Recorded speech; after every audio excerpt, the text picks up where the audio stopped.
Good morning goods mga pare koy!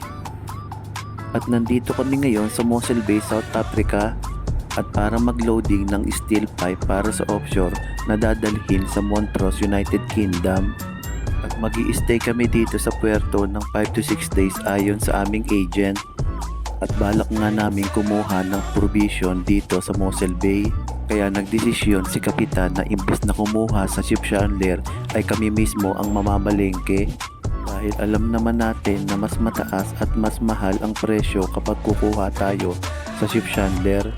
Kaya agad akong tinanong ni Kapitan kung magkano ang kailangang budget para sa isang buwan. At sinabi ko na kailangan natin ng 2,500 US dollar o tumataginting na 143,000 pesos. Kaya dali-daling bumaba sa kabina si Kapitan para kumuha ng budget na aming gagamitin para sa pamamalengke. At eto na nga mga pare ko, hawak ko na yung aming budget na gagamitin sa pamamalengke. Grabe, sana all, kailan kaya ako magkakaroon ng gantong karaming pera? At gumayak na nga kami palabas ng gate para antayin yung agent na maghahatid sa amin sa bangko. Bali kailangan muna naming papalitan tong pera para ipambayad sa mga pinamili. Bali kasama ko pala si Kapitan, si Wiper at yung agent. Bali apat kami papuntang bangko.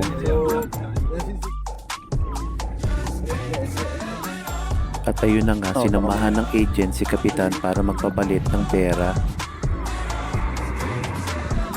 At sa kasamaang palad, hindi kami nakapagpapalit ng pera dahil may problema sa aming dokumento at sa mga tatak ng aming passport. At dahil malaking halaga ang ipapalit naming pera, naging mahigpit ang bangko sa aming mga dokumento. Kaya nagdesisyon si Kapitan na gamitin ang kanyang card pansamantala para sa aming pamamalengke. At dahil may credit limit ang kanyang card, konting halaga lang ang aming ginamit para sa aming pamamalengke. At nagdesisyon si Kapitan na sa susunod na puwerta na lamang kami mag-provision. Sayang talaga kung nakapagpapalit lang kami ng pera, marami talaga kaming mabibiling pagkain. Dahil di hamak na mas makakatipid ka talaga kapag ikaw mismo ang namalengke kesa kukuha ka sa ship chandler na doble at mas mahal ang presyo.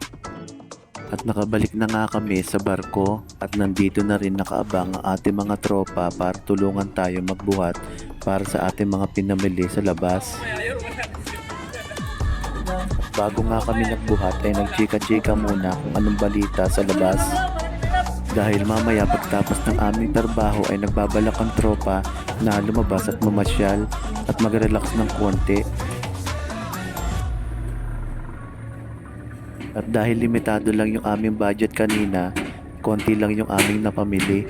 At least makasurvive na kami para sa isang linggo.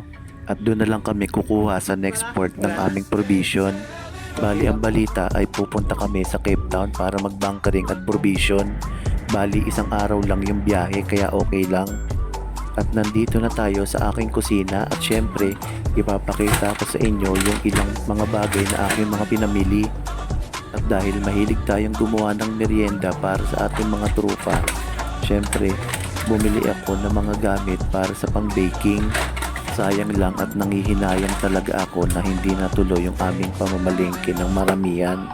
Dahil kung natuloy lang yun talaga makakabuelo tayo ng luto at marami tayong magagawa. Pero talagang ganon, tsambahan lang talaga.